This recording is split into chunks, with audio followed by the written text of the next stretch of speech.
So hello everyone and welcome back to my channel Genius Minds.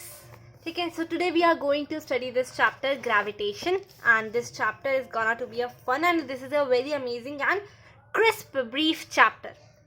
So for let's start. मैं इससे पहले introduction दे चुकी हूँ, सब कुछ बता चुकी हूँ.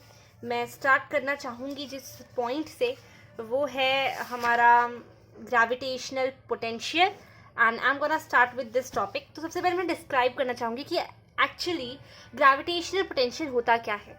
ग्रेविटेशनल पोटेंशियल इतना सिर्फ समझना है that gravitational potential at a point is the potential energy.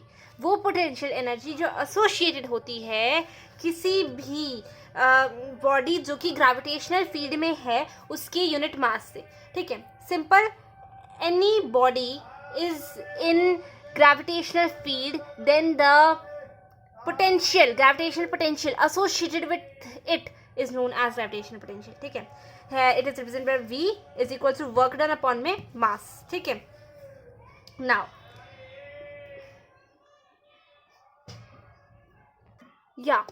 so let's start with the gravitational potential energy derivation. ठीक है, कि कैसे ये आया. इसके लिए मैं कुछ बात बताना चाहूँगी. सपोज कर लो दिस इज एन ऑब्जेक्ट, हम इसे अर्थ भी मान सकते हैं. इसका मास है m, राइट. जब इसका मास m है तो इधर एक मास m ये पॉइंट A से पॉइंट B पे डिस्प्लेस हुआ, या कह सकते हैं मूव हुआ. बीच के डिस्टेंस को हमने dr माना, इस पूरे डिस्टेंस को हमने r माना, एंड दिस इज ऑल. हम जानते हैं that force is equals to gravitation constant into m into mass of one body mass of another body upon r square. यही होता है. अब हम क्या करेंगे, हम लिखेंगे दैट वर्क डन. कौन सा वर्क डन हुआ इन मूविंग, मूव करने में. किसको मूव करने में? The body b. ठीक है, body b through dt. dt नहीं कहेंगे, dr कहेंगे. डिस्टेंस जो है हमारा dr रहेगा. ये dr डिस्टेंस यहाँ से यहाँ मूव हुआ तो ऑब्वियसली ये dr डिस्टेंस रहेगा. सो इसमें क्या वर्क डन हुआ है. ओके, हम ये जानेंगे नाउ. अब अगर हम बात करें, हमने कहा कि वर्क डन को dw लिख देंगे. सपोज करो स्मॉल वर्क डन हुआ dw. इसमें एक चीज बहुत ध्यान रखूंगी, ये जो डिस्प्लेसमेंट हुआ ना, ये जो डिस्टेंस मूव किया बॉडी बी ने, ये बहुत ही धीरे किया, वेरी स्लोली. कैसे किया? Very slowly. So work done in moving body B through distance dr. dw is force into displacement. Okay, force into dr. Force को हम कैसे लिख सकते हैं? अभी मैंने बताया Gmm/r² डॉट dr. अब हम इंटीग्रेशन कर देंगे dw. Here it is Gmm, and इसका इंटीग्रेशन करेंगे तो 1/r² डॉट dr. एंड यहाँ पे r फाइनल से r इनिशियल, एंड यहाँ पे हम ले लेते हैं w वर्क डन टू 0. ठीक है, देन यहाँ पे w आ जाएगा. Gmm तो ऑब्वियसली कांस्टेंट है तो हमने बाहर लिख दिए हैं, एंड ये हमारा हो जाएगा -1/r. ठीक है, -1/r हो जाएगा, and this would be r final and r initial. Next w is Gmm by 1/r final minus 1/r initial. ये तो था जब बॉडी बी ने डिस्प्लेसमेंट किया और वो मूव हुई एक पॉइंट से. ठीक है, अच्छा मैं इसको बता देती हूँ नेगेटिव. अगर हम जानते हैं कि ये साइन कन्वेंशन मैंने नेगेटिव इसलिए रखा है so that work done positive हो जाए. ठीक है, इसलिए in case the body is moved slowly without increase in its kinetic energy. यहाँ पे देखो काइनेटिक एनर्जी ऑब्वियसली डिस्प्लेसमेंट हुआ है तो काइनेटिक एनर्जी में तो चेंज हुआ ही है. अगर काइनेटिक एनर्जी में इंक्रीज नहीं हुआ, नो इंक्रीज, केस 2 हम यहीं पे ले लेते हैं. केस 2 ये हमारा केस 1 था. ठीक है, if there is no increase in kinetic energy, अगर काइनेटिक एनर्जी में energy possessed by the motion of any object, ठीक है, नहीं होता है, तो उस केस में वर्क डन क्या हो जाएगा, वर्क डन हो जाएगा बॉडी का पोटेंशियल डिफरेंस। उस केस में वर्क डन क्या हो जाएगा, बॉडी का पोटेंशियल डिफरेंस है, पोटेंशियल एनर्जी, ठीक है।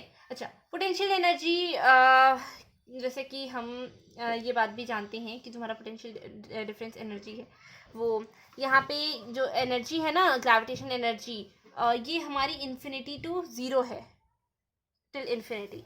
अच्छा, यहाँ पे ध्यान में रखने वाली बात ये है, सी हम ग्रेविटेशनल पोटेंशियल को किससे रिप्रेजेंट कर रहे हैं, वी से रिप्रेजेंट कर रहे हैं।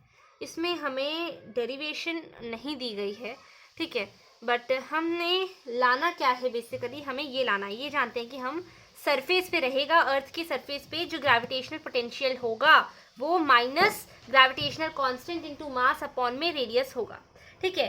Hence the gravitational potential due to the earth at distance r from its centre is v is equal to w upon m minus G M by R. अच्छा, मैं इसको थोड़ा सा प्रूव कर देती हूँ क्या चीज़ है, कैसे है, how it is all that, ठीक है।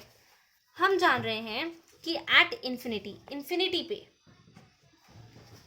एट इन्फिनिटी जो हमारा ग्रेविटेशनल पोटेंशियल है वो क्या है, ज़ीरो। मतलब जैसे फाइनल जो है पोटेंशियल एनर्जी वो ज़ीरो है, ऑब्वियसली ज़ीरो ही होगी ना, क्योंकि आके तो रेस्ट पे आ गया ना। नेक्स्ट, जो हमारा इनिशियल है डिस्टेंस, जो भी रेडियस है वो इन्फिनिटी है, इनिशियल। हम जानते हैं that final minus initial is equals to minus G M M, और फाइनल हमारा इन्फिनिटी है, सॉरी कहना हमें ये चाह रही हूँ, हमने पॉइंट से स्टार्ट किया ज़ीरो, हम जाएंगे इन्फिनिटी की ओर, ठीक है, हम ज़ीरो टू इन्फिनिटी जा रहे हैं, यानी कि हमारा फाइनल जो इनिशियल होगा, इनिशियल पोटेंशियल वो ज़ीरो होगा, और जो फाइनल पोटेंशियल होगा वो इन्फिनिटी होगा। यहाँ पे क्योंकि कोई इंक्रीज ही नहीं आया काइनेटिक एनर्जी में, इस वजह से इन्फिनिटी पे फाइनल ज़ीरो होगा, और ग्रेविटेशनल पोटेंशियल, ठीक है, and initial distance would be infinity. Now zero, ये ज़ीरो है, ऊपर बताया, U I is equals to minus G M M and one by infinity, minus यहाँ पे वन बाय इनिशियल था, ठीक है, so minus G M M by R आई,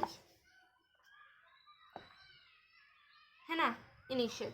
तो बेसिकली जो मेरी ग्रेविटेशनल पोटेंशियल निकलता है, मेरा ग्रेविटेशनल पोटेंशियल निकलता है minus gravitational constant into capital M mass upon into small mass of another body upon में R joules.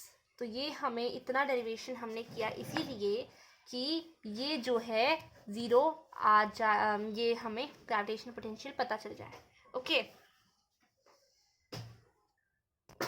So for now this concept was more than enough.